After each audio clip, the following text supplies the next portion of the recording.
کائنات کے اندر بڑے سارے انسان آتے ہیں چلے جاتے ہیں، لیکن کچھ انسان ایسے ہوتے ہیں جو بقیہ لوگوں کے لیے رہنما اور ہادی ہونے کی حیثیت رکھتے ہیں۔ ان کا انداز زندگی دوسروں کے لیے راہ ہدایت بنتا ہے، اگرچہ ان کی بھی ایک ہی زندگی ہوتی ہے، لیکن وہ ایک زندگی کے اندر اس قدر کام کر کے جاتے ہیں کہ بعد کی صدیاں جو ہے اس پر کام کرتی ہیں، انہیں سمجھ میں آ جاتا ہے کہ اللہ نے اس بندے کو بڑا نوازا تھا۔ انہی شخصیات میں سے ایک شخصیت حضرت سیدنا صدیق اکبر رضی اللہ تعالی عنہ کی ہے۔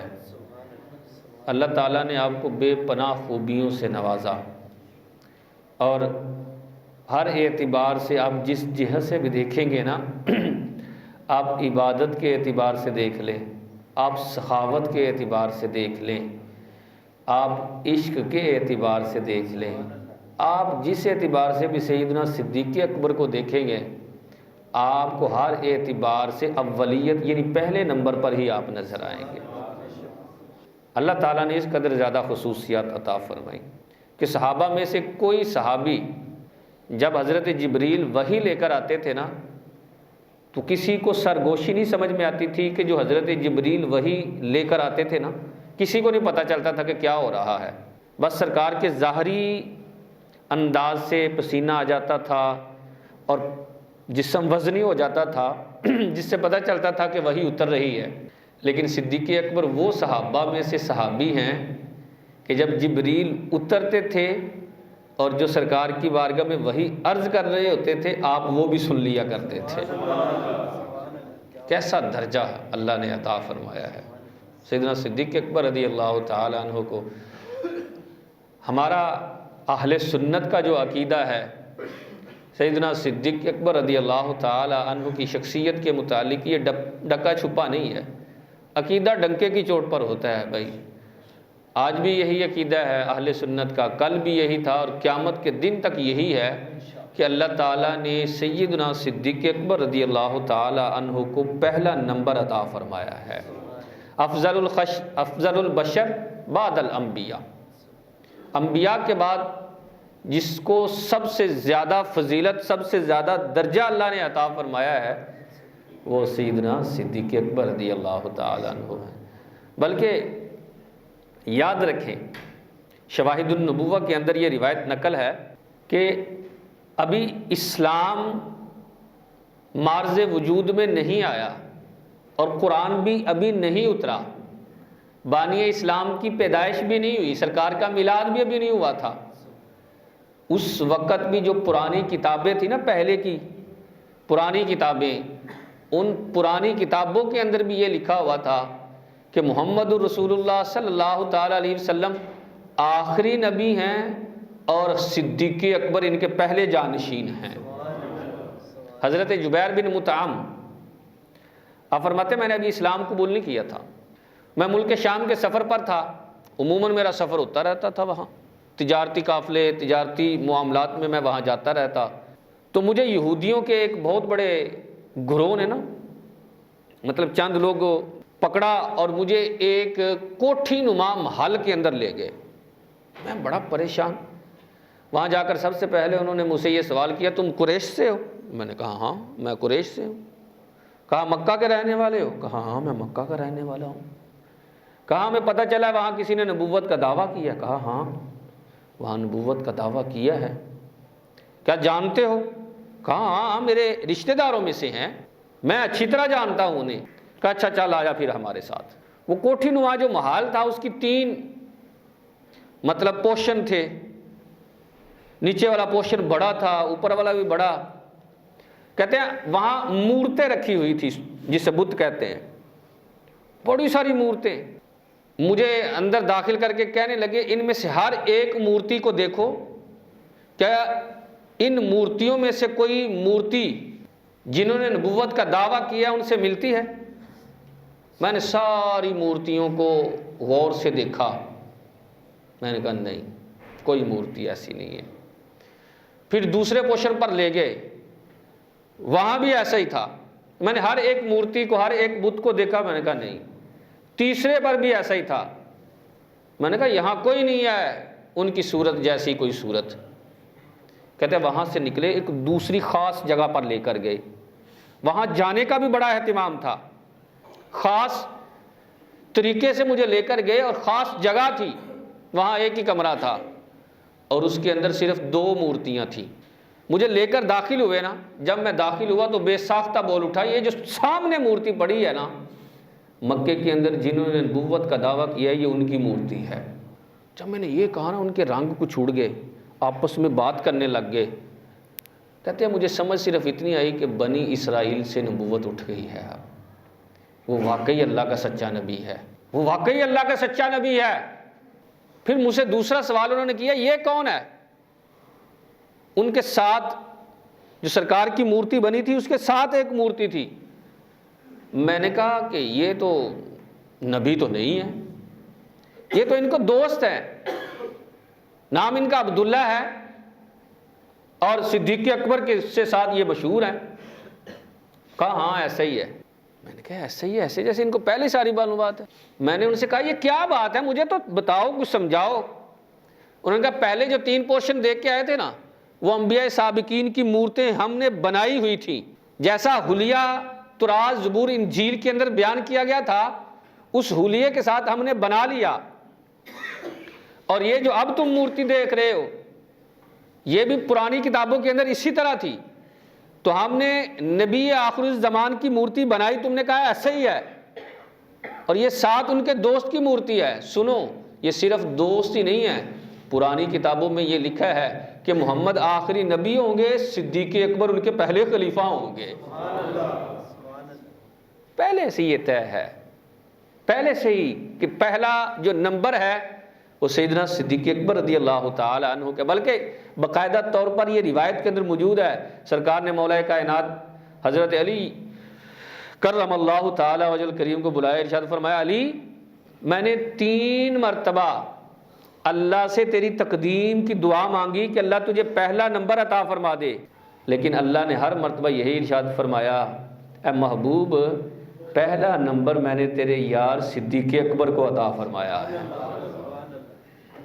پہلا نمبر ان کا ہے۔ بلکہ باقاعدہ طور پر روایات میں موجود ہے، اما عائشہ صدیقہ طیبہ طاہرہ فرماتی ہیں سرکار پر جب نقاہت طاری تھی، بیماری بڑھ رہی تھی، سرکار نے فرمایا عائشہ اپنے باپ کو بلاؤ نا، اپنے بھائی کو بلاؤ، میں تحریر لکھ کر دے دوں کہ کہیں یہ نہ ہو کہ بعد میں لوگ شور ڈالیں ہم خلافت کے حقدار ہیں۔ اما عائشہ صدیقہ نے عرض کی سونے محبوب آپ بیمار ہیں، علیل ہیں، اللہ خیر فرمائے بعد میں لکھ لیں گے، لیکن افاقہ نہیں ہوا، سرکار کی بیماری میں نا اضافہ ہوتا جا رہا تھا، یہاں تک کہ آقا کریم علیہ الصلوۃ والسلام نے اب مسجد میں نماز پڑھانا چھوڑ دی۔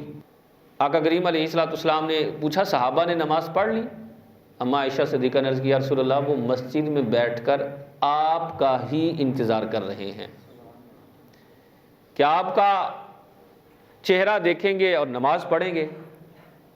اتنا پوچھا تو سرکار پر غشی طاری ہو گئی، تھوڑی دیر گزری، افاقہ ہوا تو سرکار نے فرمایا پڑھ لی؟ صحابہ نے نماز عرض کی نہیں، فرمایا مرو ابا بکر ان یصلی بالناس، بلاؤ نا میرے ابو بکر کو، وہ لوگوں کو نماز پڑھائیں، اپنے مصلی پر کھڑا کرنے کے لیے۔ اما عائشہ عرض کرنے لگی سونے محبوب میرے باپ ہیں، میں جانتی ہوں وہ بڑے نرم دل ہیں، وہ آپ کی جگہ پر کھڑے نہیں ہو سکتے، اگر آپ حکم کریں تو حضرت عمر کو نہ بلا لوں، کیونکہ حضرت عمر ذرا پاورفل آدمی تھے۔ سرکار نے فرمایا نہیں، جیسا میں کہہ رہا ہوں ویسے کرو، اور میں اپنی طرف سے بھی نہیں کہہ رہا، میرا رب مجھے فرما رہا ہے کہ صدیق اکبر کو اپنے مصلی پر کھڑا کرو۔ اللہ اکبر کہا اچھا۔ سیدنا صدیق اکبر کو بلایا گیا، آپ مصلی پر کھڑے ہوئے، سرکار کا حکم تھا، جب آئے تو کھڑے ہو کے پھر واپس ہو گئے۔ کہا عمر یار مجھ سے تو کھڑا نہیں ہوا جاتا، یہ سونے کی جگہ ہے، میں کیسے کھڑا ہوں؟ بڑی دیر تک صدیق اکبر روتے رہے کہ میں اپنے محبوب کی جگہ پر کیسے کھڑے ہوں یار۔ عمر یار تو ذرا پاورفل آدمی ہے، تو نہیں نماز پڑھا دیتا؟ سیدنا فاروق اعظم نے عرض کی کہ نہیں سونے، صدیق اکبر اللہ کے رسول نے آپ کو حکم دیا ہے آپ ہی نماز پڑھائیں گے، آپ ہی اس کے حقدار ہیں، میں نہیں پڑھاؤں گا، کیونکہ حکم آپ کی طرف آیا ہے۔ بڑا دل کر کے کھڑے ہوئے، روتے رہے، نماز شروع ہوئی۔ ادھر آقا کریم علیہ الصلوۃ والسلام نے اپنے حجرے سے نا پردہ اٹھا کر ایسے دیکھا، غلاموں کو نماز پڑھتے دیکھ کر محبوب بڑے خوش ہوئے۔ صحابہ کہتے ہیں سرکار کا چہرہ پہلے ہی خوبصورت ہے، لیکن جب خوشی کا اظہار فرماتے تو غلام سے زیادہ خوبصورت لگتا۔ ہم نماز، صحابہ کہتے ہیں نماز پڑھ رہے ہیں، لیکن سرکار نے پردہ اٹھایا نا تو دیکھا تو سرکار کا چہرہ جگمگ جگمگ، سرکار کے دیکھنے کی وجہ سے نور آ گیا، ہمیں پتہ چل رہا تھا سرکار ہمیں دیکھ رہے ہیں۔ کہتے دل کر رہا تھا نماز توڑ دیں اور سرکار کی بارگاہ میں حاضر ہو جائیں۔ سرکار جو ہے وہ آگے مسجد میں آگے، سیدنا صدیق اکبر تو نماز پڑھا رہے ہیں، پیچھے سے اب صحابہ نے ایسے کیا، ایسے کر کے بتایا کہ پیچھے معاملہ ہے، سمجھ گئے کہ پیچھے کونین کے والی آگے ہیں، تو سیدنا صدیق اکبر پیچھے ہٹنے لگے تو سرکار نے فرمایا ابو بکر اپنی جگہ پر ٹھہر جا، اپنی جگہ پر ٹھہر جا، یہی ٹھہرا رہا ہے۔ لیکن آپ پھر بھی پیچھے ہٹ گئے تھوڑے سے۔ اب سرکار آئے، دو ہاتھ سرکار سے آگے، یعنی سیدنا صدیق اکبر سے دو ہاتھ آگے سرکار کھڑے اور دو ہاتھ پیچھے سیدنا صدیق اکبر، اور پیچھے سارے کے سارے صحابہ جس طرح نماز پڑھتے ہیں اس طرح کھڑے۔ نماز کس طرح پڑھائی جا رہی ہے دیکھیں ذرا، کہ سیدنا صدیق اکبر آقا کریم علیہ الصلوۃ والسلام کے پیچھے نماز پڑھ رہے ہیں، اور بقیہ سارے کے سارے صحابہ صدیق اکبر کے پیچھے نماز پڑھ رہے ہیں۔ بتا دیا، سمجھا دیا کہ میرے بعد یہ ہے۔ نماز ختم ہوئی نا، سرکار نے فرمایا یار تینوں کیا سکھلوتا رہا ہے، میں نے کہا تھا نا کہ ابو بکر کھڑے رہو اپنی جگہ پر۔ ہاتھ باندھ کے عرض کرنے لگے سونے حکم تو تھا آپ کا کیا میں کھڑا رہوں، کیا ابو بکر کی مجال ہے، ابو قحافہ کے بیٹے کی، کہ یہ مجال ہے کہ آپ پیچھے ہوں اور ابو بکر آگے ہوں؟ ابو بکر آگے ہو، ایسا نہیں ہو سکتا۔ ہمارے ہاں تو آج کل لوگوں کے نظریات بدل جاتے ہیں، کچھ لوگ کہہ دیتے ہیں معاذ اللہ نبی کا خیال نماز میں آ جائے تو نماز ٹوٹ جاتی ہے۔ صحابہ کا نظریہ یہ ہے جس نماز میں نبی کا خیال نہیں وہ نماز ہی مکمل نہیں۔ تو اس طرح آقا کریم علیہ الصلوۃ والسلام نے اپنے غلاموں کو نوازا، اور آقا کریم علیہ الصلوۃ والسلام بڑی محبت فرماتے تھے سیدنا صدیق اکبر سے۔ مولا کائنات ہیں اس حدیث کے راوی، آپ فرماتے ہیں میں اور آقا کریم علیہ الصلوۃ والسلام کھڑے گفتگو کر رہے تھے، اچانک ادھر سے نا سیدنا صدیق اکبر رضی اللہ تعالی عنہ بھی آ گئے۔ دیکھیں اس بات کو سمجھنے سے پہلے یہ چیز سمجھیں، ایک ہے روزانہ کا ملنا اور ایک ہے کئی سالوں کے بعد ملنا۔ جیسے بیٹا باہر گیا ہو، 5 سال کے بعد آئے تو ماں کیسے ملتی ہے؟ آپ سمجھتے ہیں نا کس محبت کے ساتھ ملے گی یار، کہ اتنی دیر بعد میرے لخت جگر آیا ہے، سینے سے لگائے گی، اس کا ماتھا چومے گی، اس کے ہاتھ چومے گی، میرا بیٹا آیا ہے۔ لیکن روزانہ ملیں تو پھر وہ والی قدر نہیں ہوتی، وہ کہیں گا آجا اچھا یار چلو آجو بیٹھ جاؤ، آؤ کیا حال ہے، ٹھیک ہے بیٹھیں۔ سرکار اور سیدنا صدیق اکبر روزانہ ملتے ہیں، اب ملنے کا انداز دیکھنا ہے۔ مولا کائنات فرماتے ہیں میں کھڑا ہوں، سیدنا صدیق اکبر آئے، آقا کریم علیہ الصلوۃ والسلام نے سلام کے لیے ہاتھ بڑھایا، مصافحہ فرمایا، صرف مصافحہ ہی نہیں، ہاتھ پکڑ کے تھوڑا آگے کھینچ کے اپنے سینے سے بھی لگا لیا۔ سینے سے لگایا تو مولا کائنات کہتے ہیں میں دیکھ رہا ہوں سرکار کے انداز کو، یہاں تک کہ سینے سے لگا کر پھر آپ کی پیشانی کو بھی چوم لیا۔ ملتے روزانہ ہے یار، کیا محبت کا انداز ہے محبوب کا، کیسا اپنے غلاموں کو نوازتے ہیں۔ پیشانی کو چوما نا، پھر حضرت علی کہتے ہیں کہ سرکار میری طرف مخاطب ہوئے، فرمایا اے ابو الحسن، یہ آپ کی کنیت ہے، ابو الحسن سنو، جو میرا مقام ہے نا میرے رب کی بارگاہ میں، جو میرا مقام ہے میرے رب کی بارگاہ میں، اسی طرح صدیق اکبر کا میری بارگاہ میں مقام ہے۔ کتنی یار محبت ہے۔ اور صدیق اکبر کے پیچھے رہنے والے نہیں ہیں، آپ تو ہے ہی سفیر عشق نا، آپ تو عاشق اکبر ہیں، عاشق اکبر، سب سے بڑے عاشقی آپ ہیں۔ صوفیہ کرام فرماتے ہیں عشق سیکھنا ہے تو صدیق اکبر کے دروازے پر آ جاؤ، اللہ تمہیں عشق کی دولت عطا فرما دے۔ دیکھو نا سارے کا سارا گھر کئی مرتبہ سرکار کے قدموں پر لٹایا. تو کسی نے کہا یار کیا ہر مرتبہ اپنا گھر لٹا دیتے ہو؟ کہتے ہیں نہیں لٹا نہیں رہا، میں تو اپنا گھر بنا رہا ہوں. ہے نا انداز یار، حالانکہ گھر تو خالی ہو رہا ہے. وہ کہا تم سمجھ رہے ہو خالی ہو رہا ہے، اور نہیں سونے پر لٹانے سے میرا تو گھر بنتا ہے. کیا انداز ہے. بلکہ باقاعدہ ایک روایت میں آتا ہے کہ سیدنا صدیق اکبر خود بیان کرتے ہیں کہ جب ہجرت کے موقع پر ہم جا رہے تھے نا مکہ سے مدینہ کی طرف، تو دوپہر کی شدید گرمی، بڑی شدت کی گرمی تھی. چاہت یہ تھی کہ کچھ سائبان مل جاتا جہاں ہم تھوڑی دیر کے لیے رکتے، سرکار تھوڑی دیر آرام فرما لیتے. کہتے لیکن کچھ مل نہیں رہا تھا، کوئی جگہ نہیں، کوئی درخت نہیں، کچھ نہیں. کہتے تھوڑا آگے بڑھے تو ایک پہاڑ کی چوٹی مجھے نظر آئی. میں اس کی طرف آگے بڑھا، سرکار بھی میرے ساتھ تھے. لیکن دوپہر کا وقت جو ہے نا وہ چیزوں کا سایہ کم ہوتا ہے. کہتے بالکل تھوڑا سا سایہ تھا، لیکن اس تھوڑے سے سایہ کو بھی میں نے بڑی محبت سے صاف کیا اور آمنہ کے لال کی بارگاہ میں عرض کیا سونے آپ یہاں تشریف فرما ہو جائیں، آپ یہاں لیٹ جائیں. سرکار وہاں لیٹے. دوسرا بندہ وہاں بیٹھ نہیں سکتا تھا، ایک ہی بندہ. کہتا سرکار لیٹے تو تھوڑا سا حصہ پھر بھی دھوپ کے اندر آ رہا تھا. سیدنا صدیق اکبر نا سرکار کی طرف منہ کر کے سورج کی طرف پشت کر کے کھڑے ہو گئے کہ میرا سایہ جو ہے اس طرح سرکار کے جسم کے اوپر آئے گا اور سرکار دھوپ سے بچ جائیں گے. محبت کے یہ انداز دیکھے ہیں یار، بڑے بڑے انداز دیکھے ہوں گے آپ نے، لیکن یہ عشق کے انداز. کہتے ہیں اتنی دیر میں نا ایک بکریاں چراتا ہوا ایک چرواہا آ گیا، غلام تھا. سیدنا صدیق اکبر نے بلایا ادھر آ بھائی. پوچھا تو کس کا غلام ہے؟ کہا جی میں وہ فلاں بندے کا. اچھا. کہا کوئی ہے بکری جو دودھ دیتی ہے؟ کہا ہاں. کہا دودھ دو گے؟ کہا جی. تو جانے لگا. فرمایا ادھر تو آ بات سن. کہا جی دودھ نکالنے لگا ہوں آپ کے لیے. فرمایا نہیں تیرے پاس پانی ہے؟ کہا ہاں پانی ہے. کہا سب سے پہلے اپنے ہاتھ دو، پھر جس برتن میں دودھ نکالنا ہے اس برتن کو دو، پھر اس کے بعد دودھ نکالنا. غلام کہنے لگا عجیب انداز ہے یار. دودھ اس نے نکالا، لے کر آیا، سیدنا صدیق اکبر کی بارگاہ میں پیش کیا. تو سیدنا صدیق اکبر لے کر کھڑے ہو گئے. غلام کہنے لگا پی نہیں رہے آپ؟ کہا میں نے اپنے لیے تھوڑی منگوایا ہے، میں نے تو اپنے آقا کے لیے منگوایا ہے. سرکار سو رہے تھے، گوارا نہیں کیا کہ محبوب بیدار ہو، لے کر کھڑے رہے. وہ غلام دیکھ کر حیران کہ اتنی دیر کھڑے رہے ہیں اور پیالہ ہاتھ میں پکڑا ہے. وہ کہنے لگا میں بھی غلام ہوں، میں بھی اپنے مالک کی بڑی خدمت کرتا ہوں، اور میرے دل کے اندر خیال آتا تھا کہ میں ہی سب سے زیادہ خدمت کرنے والا ہوں. لیکن اے ابو بکر آج میں نے تمہیں دیکھ لیا ہے کہ تو ایسا غلام ہے کہ کائنات کے اندر تیرے جیسی کوئی مثال ہی نہیں مل سکتے.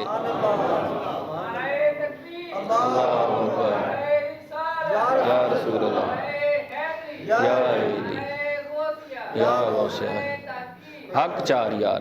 وہ محبت دل کے اندر سیدنا صدیق اکبر رضی اللہ تعالیٰ عنہ کے، اور سرکار بھی محبت. پھر محبتوں کی آقا کریم علیہ الصلوۃ والسلام نے جزا بھی انہیں عطا فرمائی. جب دنیا میں ساتھ رکھا تو پھر قبر اور حشر میں بھی سرکار نے ان کو ساتھ ہی رکھا. صدیق اکبر کی فضیلت کو اجاگر کرتے ہوئے سرکار نے فرمایا پتہ کیا فرمایا؟ فرمایا جنہوں نے مجھ پر احسان کیے تھے نا میں نے سارے دے دیے. سب کے احسانات کا بدلہ میں نے دنیا میں دے دیا ہے. ایک صدیق اکبر ہے، اس کے احسانات کا بدلہ میں نے دنیا میں نہیں دیا، آخرت میں اپنے رب سے پورا پورا اجر ان کو دلواؤں گا. فرمایا قیامت کا میدان ہوگا، لوگ اپنی ہفرہ تفری میں مبتلا ہوں گے، نفسا نفسی کا عالم ہوگا. اس وقت اللہ اپنے عرش کے ساتھ 3 کرسیاں لگائے گا، نور کے منبر ہوں گے وہ. فرمایا ایک کرسی پر اپنے خلیل کو بٹھائے گا یعنی حضرت ابراہیم کو، اور دوسری کرسی پر مجھے بٹھائے گا، اور تیسری کرسی پر میرے یار صدیق اکبر کو بٹھائے گا. کتنی عزت عطا فرمائی ہے یار، کتنا درجہ دے دیا محبوب کے اس یار کو کہ آقا کریم علیہ الصلوۃ والسلام کی ساتھ والی کرسی پر فرمایا کہ محبوب جے دنیا تو بھی تیرے نال صدیق جدا نہیں ہویا، قبر تے بھی جدا نہیں ہویا، تو حشر تے بھی تیرے نال ہی ہوئے گا۔ سیدنا صدیق اکبر کا یہ ماہ مبارک ہے، آپ کا عرس مبارک 22 جمادی الاخری تو آتا ہے۔ کوشش کر کے ہم سب جو ہے اپنے بچوں کو آگاہی دیں یار، عشق کے جام پلائیں۔ ہمارے اب دور میں نا نفسانی خواہشات بڑھتی جا رہی ہیں، مادہ پرستی آتی جا رہی ہے، روحانیت، عشق، آقا کریم علیہ الصلوۃ والسلام کی ذات سے، اللہ اور اس کے رسول سے وابستگی یہ کم ہوتی جا رہی ہے۔ ہم نماز بھی پڑھتے ہیں لیکن وہ نماز نہیں ہے جو عشق والی نماز ہوتی ہے، محبت والی نماز ہوتی ہے۔ ہم شاید اوراد و وظائف بھی پڑھتے ہوں لیکن اس کے اندر وہ روحانیت نہیں آ رہی، اس کے اندر وہ عشق کی دولت نہیں آ رہی۔ جب ہم ان عشاق کی بارگاہ میں حاضری دیں گے تو یقین مانیں پھر اللہ ہمیں بھی ان کے صدقے جو ہے عشق کی دولت عطا فرمائے گا۔ اللہ رب العزت ہم سب کو قرآن و سنت کا فہم عطا فرمائے، آمین۔